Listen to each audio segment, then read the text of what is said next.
Hello नमस्कार साथियों, मैं संचित भारती आपके अपने YouTube channel all in one study point पर आप सभी का स्वागत करता हूं। उम्मीद करता हूं सभी साथी अच्छे होंगे, स्वस्थ होंगे, लाजवाब होंगे।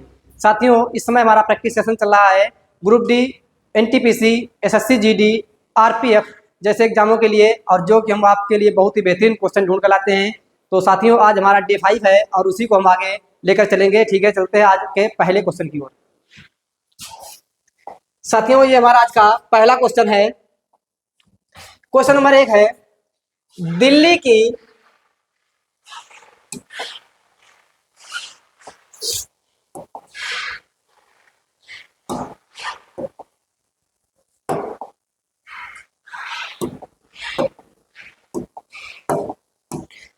दिल्ली की जामा मस्जिद का निर्माण किस वर्ष में पूरा हुआ था? जो दिल्ली की जामा मस्जिद है, इसका निर्माण कब पूरा हुआ था, ये हमसे पूछा है। तो भैया, दिल्ली की जामा मस्जिद, पहली बात तो यही है, जामा मस्जिद कहाँ पर है? तो दिल्ली में है। इसका निर्माण पूरा कब हुआ था? अगर पूरे की बात आएगी तो पहली बात तो ये होगी कि इसका निर्माण पूरा हुआ, सबसे पहले इसकी शुरुआत भी हुई होगी। तो शुरुआत कब हुई थी? तो शुरुआत हुई थी 1650 में। ठीक है, 1650 में इसकी शुरुआत की गई थी और लगभग 6 वर्ष कार्य चला था। कितने वर्ष? 6 वर्षों तक कार्य चला था।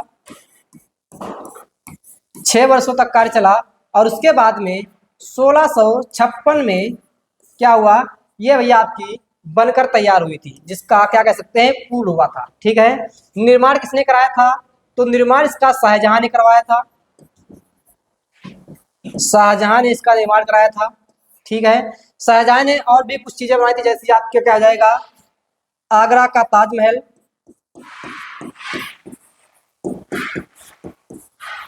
ताजमहल, दिल्ली का लाल किला,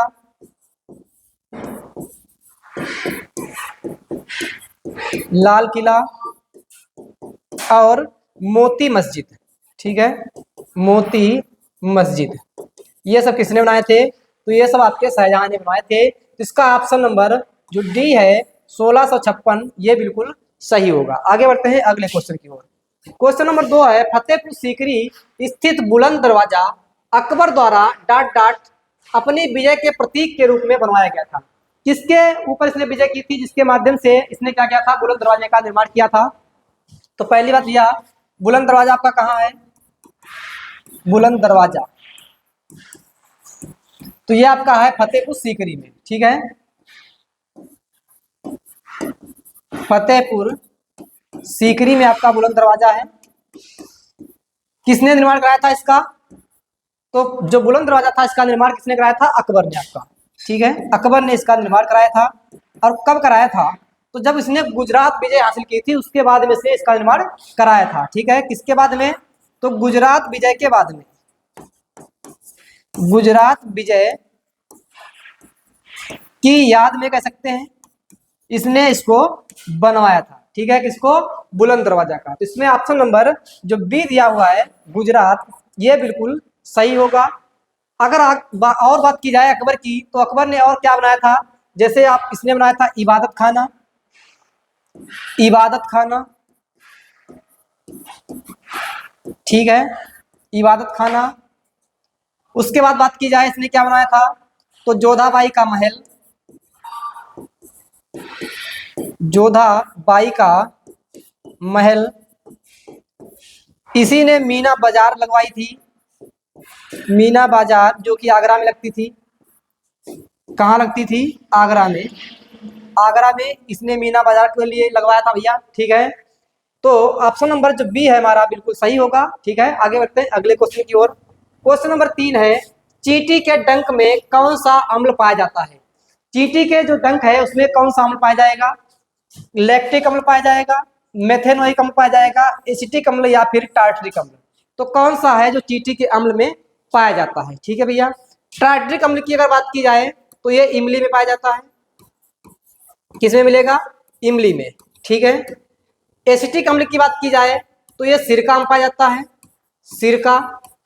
ठीक है, मेथेनोइक अम्ल, ये बिल्कुल सही जवाब होगा आपका, मेथेनोइक अम्ल, ये पाया जाता है चींटी के डंक में। ठीक है, लैक्टिक अम्ल किसे पाया जाएगा?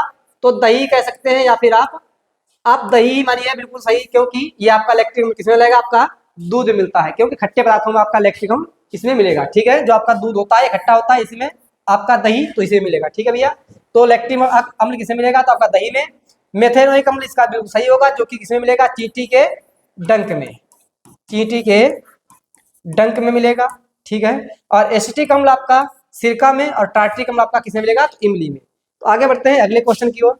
क्वेश्चन नंबर 4 है, विधवा पुनर्विवाह की अनुमति देने वाला कानून हिंदू विधवा पुनर्विवाह अधिनियम, हिंदू विधवा पुनर्विवाह अधिनियम किस वर्ष पारित किया गया था? 1856 में, 1854 में, 1855 में, 1858 में, ठीक है। तो ये आपका ऑप्शन नंबर जो ए है 1856, ये बिल्कुल सही होगा, ठीक है। तो विधवा पुनर्विवाह जो अधिनियम था, ये पारित किसने किया था, किसके समय पारित हुआ था, तो लॉर्ड कैनिंग के समय में, लॉर्ड कैनिंग के समय में ये पारित किया गया था, ठीक है, लॉर्ड कैनिंग के समय में। और इसको अगर इसका मसौदा किसने पूछे, किसने तैयार किया था, मसौदा, मसौदा जो तैयार किया था वो डलहौजी ने किया था, ठीक है, डलहौजी ने इसका मसौदा तैयार किया था, लेकिन इसको पारित किया था लॉर्ड कैनिंग ने, ठीक है। और कब किया था, तो 1856 में। विधवा जो पुनर्विवाह अधिनियम था, यानी विधवाओं जो विधवा विवाह था उसको मान्यता देने के लिए ईश्वर चंद्र विद्यासागर ने भी बहुत से कार्य किए थे, ठीक है। तो इसका ऑप्शन नंबर ए बिल्कुल सही होगा। आगे बढ़ते हैं अगले क्वेश्चन की ओर। क्वेश्चन नंबर 5 है, टेक्साल, टेक्साल किस पेड़ से निकाला जाता है? टेक्साल जो है वो किस पेड़ से निकाला जाता है? सूची वृक्ष से, चीड़ से, देवदार से, या फिर नीम से?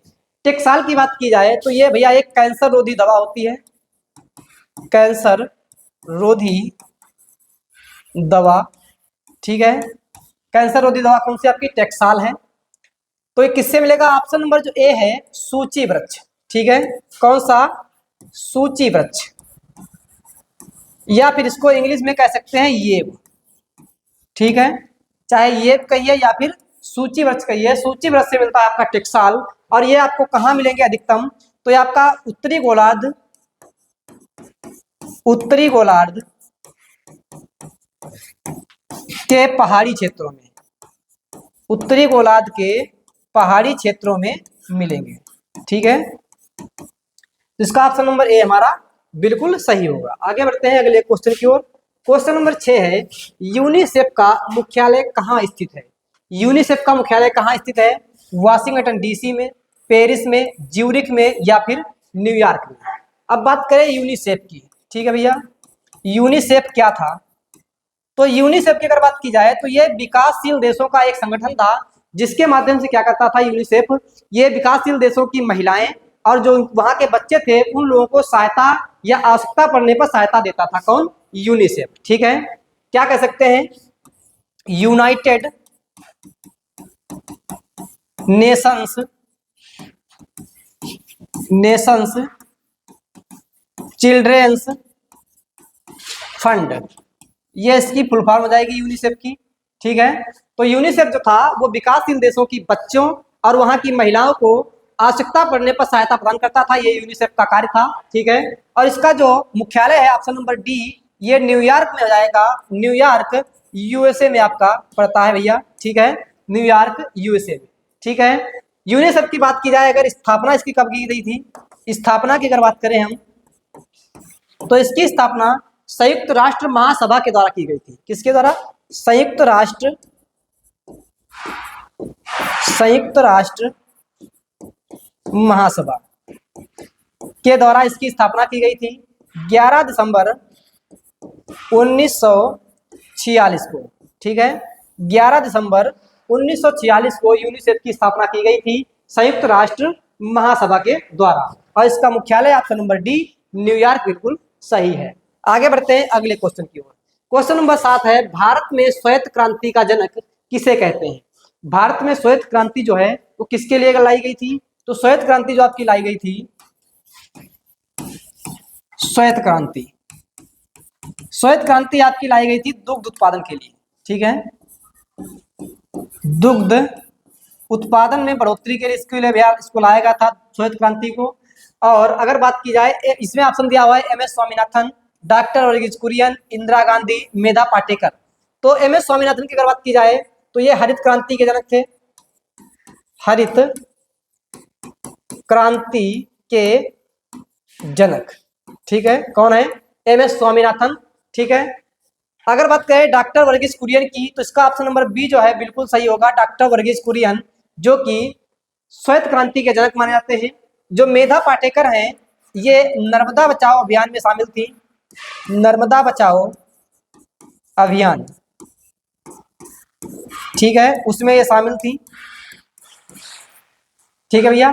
तो श्वेत क्रांति किसके लिए था? तो ये दुग्ध उत्पादन के लिए था। और दुग्ध उत्पादन में भारत जो है विश्व का नंबर 1 देश है। भारत विश्व का नंबर 1 देश है आपका भारत दुग्ध उत्पादन में, ठीक है। 1 जून को हम क्या मनाते हैं? 1 जून को मनाते हैं विश्व दुग्ध दिवस। विश्व दुग्ध दिवस हम 1 जून को मनाते हैं, और जिसकी शुरुआत 2001 से की गई थी, ठीक है। यह दिवस कब से मनाया जाता है? तो 2001 से इस दिवस की शुरुआत की गई थी। तो ऑप्शन नंबर बी हमारा बिल्कुल सही होगा। आगे बढ़ते हैं अगले क्वेश्चन की ओर। क्वेश्चन नंबर 8 है, वर्णनात्मक इतिहास की पुस्तक इंडिया आफ्टर गांधी किसने लिखी थी? इंडिया आफ्टर गांधी जो है किसकी पुस्तक है? ये हमसे पूछा भैया। अरुंधति राय की है, मालती राव की है, या रामचंद्र गुहा की है, फिर रूपा बाजवा की है? किसकी पुस्तक है? अरुंधति राय की बात की जाए या फिर रामचंद्र गुहा? इसमें ऑप्शन नंबर जो सी है वो रामचंद्र गुहा बिल्कुल सही होगा। इन्हीं की पुस्तक है इंडिया आफ्टर गांधी, ठीक है, इंडिया आफ्टर गांधी। तो किसकी पुस्तक है? रामचंद्र गुहा की है। और इनको 2009 में क्या दिया गया था? पद्म भूषण दिया गया था, पद्म भूषण दिया गया था। और अगर बात की जाए अरुंधति राय की, the God of small thing, ये इनकी पुस्तक है, the God of small thing. ये किसकी पुस्तक है? तो ये अरुंधति राय की पुस्तक है, और जिसके लिए इनको बुकर पुरस्कार दिया गया। कौन सा पुरस्कार दिया गया? तो बुकर पुरस्कार इसके लिए इनको दिया गया था, ठीक है भैया। तो ऑप्शन नंबर सी हमारा है रामचंद्र गुहा बिल्कुल सही होगा। आगे बढ़ते हैं अगले क्वेश्चन की ओर। क्वेश्चन नंबर 9 है, हमारे शरीर में वसा संचायक ऊतक कौन सा है? वसा संचायक ऊतक की बात कर रहा है। ऊतक की अगर बात की जाए भैया, एपिथेलियस ऊतक है, या वेस्कुलर ऊतक है, या एरोलर ऊतक है, या फिर एडिपोज ऊतक है? तो कौन सा ऊतक है जो वसा संचायक ऊतक माना जाता है, ठीक है। तो भैया ऊतक की अगर बात की जाए तो विभिन्न कोशिकाओं से मिलकर हमारा ऊतक बनता है। विभिन्न कोशिकाओं के मिलने से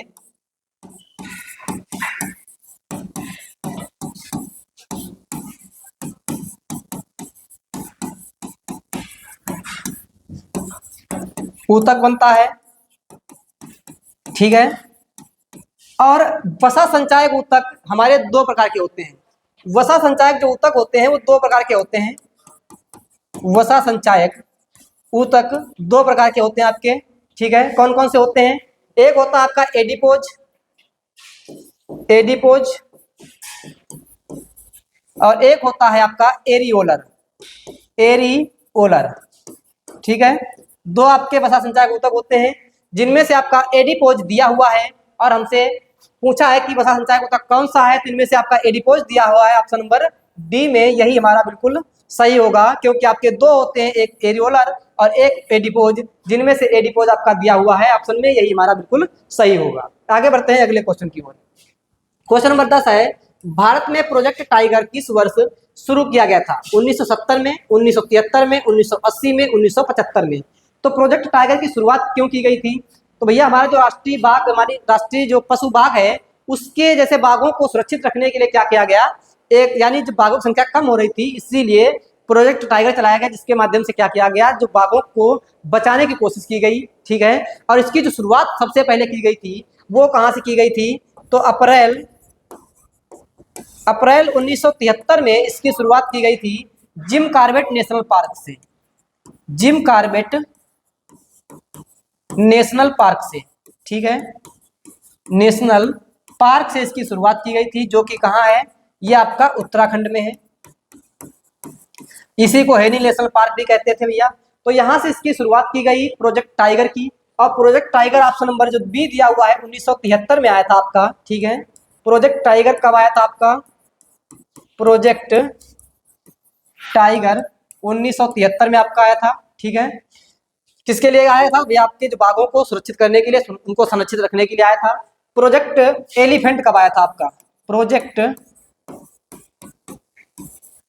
एलिफेंट ये कब आया था आपका? तो प्रोजेक्ट एलिफेंट की अगर बात की जाए,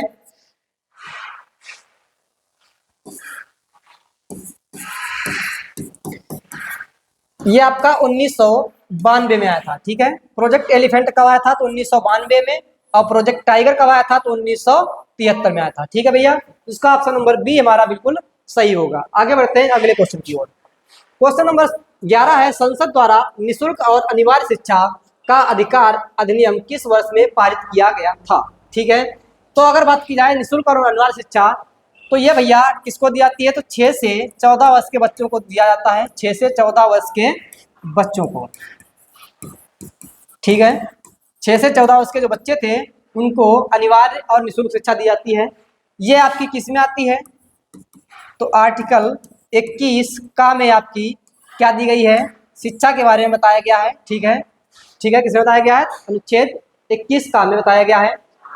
अगर बात की जाए जिसका जो अधिनियम था वो किस वर्ष पारित हुआ था? इसका अधिनियम पारित हुआ था ऑप्शन नंबर सी 2009 में पारित हुआ था। ठीक है, 2009 में पारित हुआ था। और उसके बाद कहा गया था कि भैया जो 86वां संविधान संशोधन 2002 में हुआ था, 86वां संविधान संशोधन 2002 के द्वारा क्या किया गया था? 86वां संविधान संशोधन 2002 के द्वारा निःशुल्क और अनिवार्य शिक्षा के लिए कहा गया था कि बच्चों को देना जरूरी है। ठीक है भैया, तो इसमें क्या हुआ था कि जो आपका शिक्षा का अधिकार था इसको मौलिक अधिकार बना दिया गया था। ठीक है, आगे बढ़ते हैं अगले क्वेश्चन की ओर। क्वेश्चन नंबर 12 है, निम्नलिखित में से कौन सी नोबेल गैस है? कौन सी गैस है जो नोबेल गैस है आपकी? Nitrogen, oxygen, argon, chlorine. तो नोबेल गैस की बात की जाए तो आपके जो वर्ग 18 है, वर्ग 18, इसमें आपकी सभी नोबेल गैस आती हैं।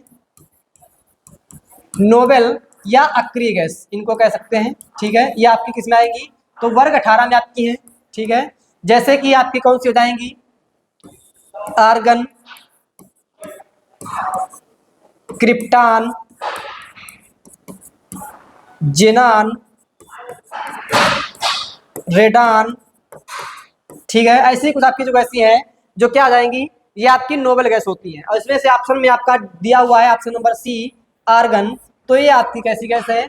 ये आपकी एक नोबेल गैस है। ठीक है भैया, आगे बढ़ते हैं अगले क्वेश्चन की ओर। क्वेश्चन नंबर 13 है, वर्तमान में संविधान की 8वीं अनुसूची में कितनी भाषाएं सम्मिलित हैं?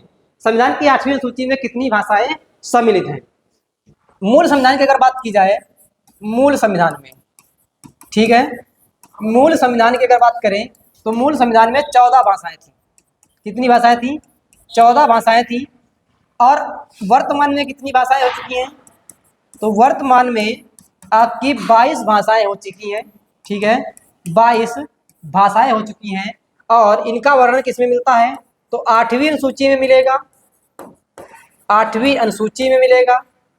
ठीक है, भाग 17 में मिलेगा। भाग 17 में मिलेगा। उसके अलावा अगर अनुच्छेद की बात की जाए तो आर्टिकल कौन से हो जाएंगे? तो आर्टिकल 343 से लेकर 351 तक भाषाओं के बारे में बताया गया है। ठीक है, अनुच्छेद 343 से लेकर 351 तक बताया गया है। तो 8वीं सूची में कितनी भाषाएं सम्मिलित हैं? इसका ऑप्शन नंबर जो डी है 22 भाषाएं, हमारा बिल्कुल सही होगा। आगे बढ़ते हैं अगले क्वेश्चन की ओर। क्वेश्चन नंबर 14 है, सांभर झील कहाँ स्थित है? सांभर झील जो आपकी है ये भैया सबसे बड़ी खारे पानी की झील है। भारत की सबसे बड़ी खारे पानी की झील कौन सी है? तो ये आपकी सांभर झील है। ठीक है, ये कहाँ है? आपके मध्य प्रदेश में, उत्तर प्रदेश में, गुजरात में या फिर राजस्थान में। तो भैया ये आपकी सांभर झील कहाँ मिलेगी? ऑप्शन नंबर डी है जो राजस्थान में आपकी मिलेगी सांभर झील। और सांभर झील को क्या किया गया था? 1990 में आर्द्र भूमि घोषित किया गया था। क्या घोषित किया गया था? आर्द्र भूमि के रूप में घोषित किया गया था। आर्द्र भूमि के रूप में घोषित किया गया था कब? 1990 में। ठीक है, अगर आगे बात की जाए सांभर झील के अलावा भारत में कौन कौन सी झीलें हैं? जैसे जयसमंद झील, जयसमंद झील, राजसमंद झील, राजसमंद झील। ठीक है, अन्ना सागर झील, अन्ना सागर झील, ठीक है भैया, अन्ना सागर झील हो जाएगी। और आपकी फतेह सागर झील, फतेह सागर झील, ये सभी आपकी झीलें कहाँ हैं? तो ये सभी की सभी आपकी राजस्थान में है। तो इसका ऑप्शन नंबर जो डी है बिल्कुल सही होगा। आगे बढ़ते हैं अगले क्वेश्चन की ओर। क्वेश्चन नंबर 15 है, भारत में पहले ब्रिटिश प्रेसिडेंसी की स्थापना कहाँ की गई थी? मुंबई में, गोवा में, सूरत में या फिर कोलकाता में? तो पहला प्रेसिडेंसी की शुरुआत स्थापना कहाँ की गई थी? अगर बात की जाए भैया, एक व्यक्ति था जिसका नाम था मिडल्टन, ठीक है। मिडल्टन जो था इसने क्या किया था, 1611 में इसने जो पुर्तगाली थे, पुर्तगाली के बेड़ों को हरा दिया था, बेड़ों को हरा दिया था। और जब इसने हरा दिया, इससे खुश होकर क्या हुआ, मिडल्टन से खुश होकर जो जहांगीर था उसने क्या कर दिया था भैया, उसने मिडल्टन को यानी ब्रिटिश सरकार को आदेश दे दिया कि वो अब चाहे तो हमारे यहाँ पे एक अपनी स्थापित यानी जो कोई भी फैक्ट्री जो कि स्थापित कर सकते हैं उनको उसने अनुमति दे दी। उसके बाद में इन्होंने क्या किया, अंग्रेजों ने ऑप्शन नंबर सी सूरत में, इन्होंने सूरत में क्या किया था, अपनी फैक्ट्री स्थापित की थी। किसमें? सूरत में। सूरत में अपनी फैक्ट्री स्थापित की थी कब? तो 1613 में इन्होंने ये फैक्ट्री स्थापित की थी। ठीक है भैया, तो इसका ऑप्शन नंबर सी है, ये हमारा बिल्कुल सही जवाब हो गया। ठीक है साथियों, तो ये हमारा आज का अंतिम क्वेश्चन था। और साथियों ऐसे ही वीडियो देखने के लिए हमारे चैनल को लाइक करिएगा, शेयर करिएगा और सब्सक्राइब करना बिल्कुल ना भूलिएगा। धन्यवाद।